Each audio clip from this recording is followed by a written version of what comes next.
we're going to continue now with one octave studies. We're going to start again with the G major scale, which you learned from the first one, and we're going to compare it to the G major arpeggio.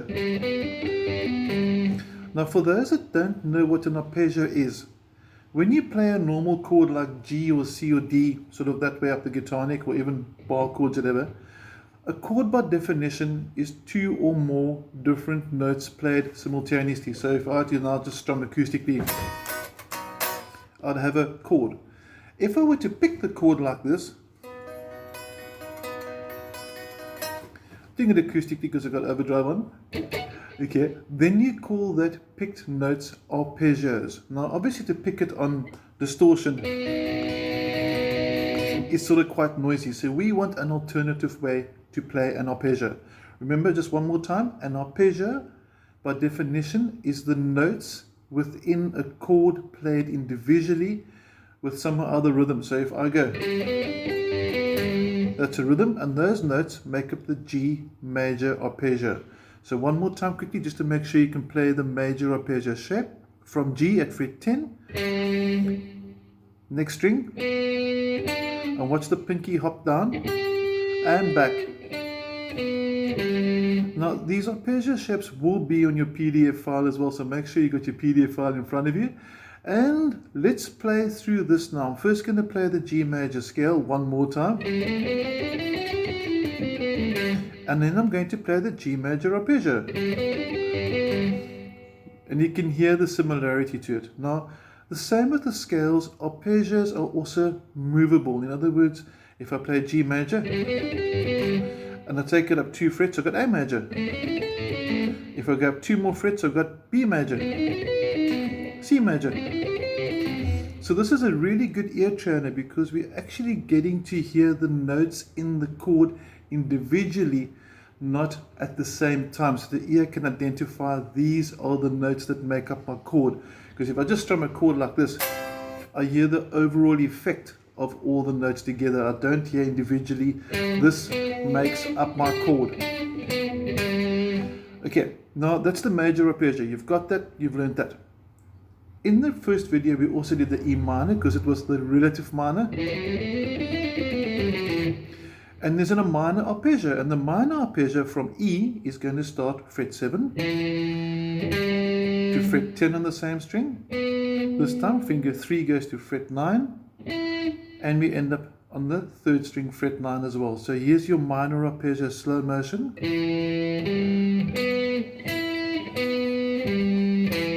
Okay, so you got G major arpeggio, E minor arpeggio, and you can do a hammer on if you want to as well. And now we know how to play a minor arpeggio and a major arpeggio.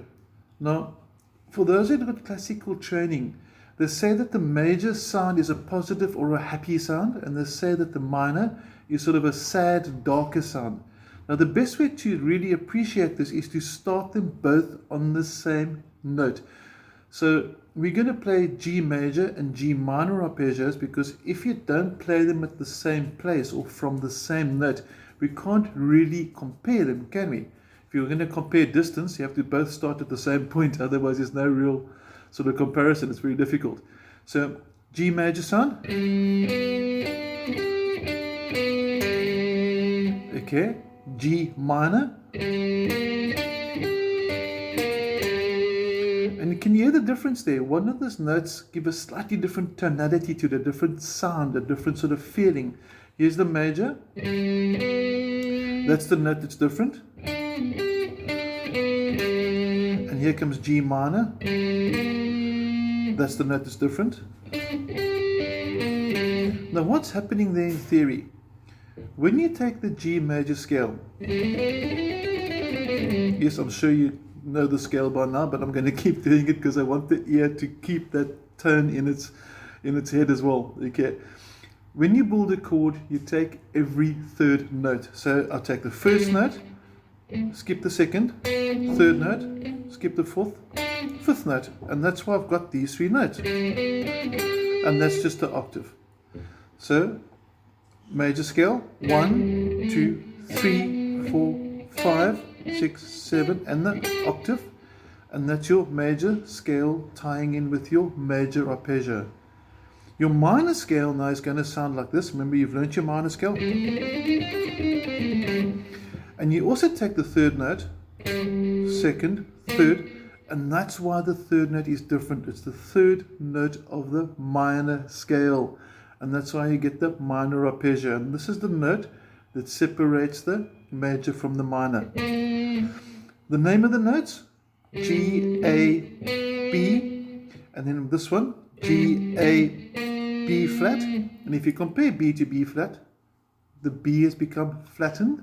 So for those that know music theory, minor chords have got a flattened third. So you take your major scale, you flatten them, and you've suddenly got a minor. We got that? Okay. If you're not sure, please drop me a WhatsApp, because I need us to understand a little bit of chord structure. I need us to know what separates the major from the minor chord. Acoustically, for example, if I was to play a D major as a bar chord, now it's D minor. So it's this note that's separating it, you can hear it. And if I play a D major arpeggio, there's that note, and here's the D minor arpeggio, there's that note, and that's the note that's separating the two from each other, just an octave higher. Okay, now again, the lesson to walk away from this video is I want you to be able to play the major arpeggio and the minor arpeggio. I want you to know that you can also move this. So if you've got a song that goes from C major to A minor, you can do major first, A minor, and now you can actually play some riffs. So now if I'm busy jamming a song and the strumming guitarist is busy playing C's, going, I can now do a C major arpeggio, and I can build a riff or something like that, or whatever I think sounds cool at the particular time, and those notes will complement the chord. So it's not like doing a solo, which is going to make it sound bad, because then you're obviously conflicting against the melody line. Okay, so you know your major arpeggio, you know your minor arpeggio, we know we can move them from the root note, and we also know that the third note is what separates major from minor. So you're taking for major, first, third, fifth octave, and for minor, first, flattened third, fifth octave. Okay. Also, if you don't like this way of playing the minor and the major, there is an alternative way to play G major, for example, or all the majors. That's the original one. We can also do this. Also the same thing, one more time, just to show you the difference in shape. Here's the first shape again. And I could also play the major shape like this. And for the minor shapes, I can start like this. Or I could play the minor shape like this.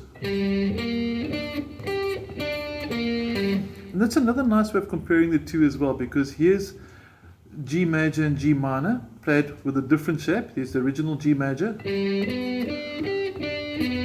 And now you can see the third being flattened.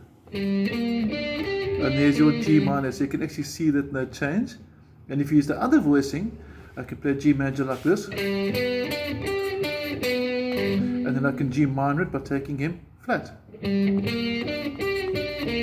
So maybe that's an easier way to actually see the changes. Okay, so we've learned major scales, major arpeggios, minor arpeggios, and we've also learned two ways to play the minor arpeggio and major arpeggio as well.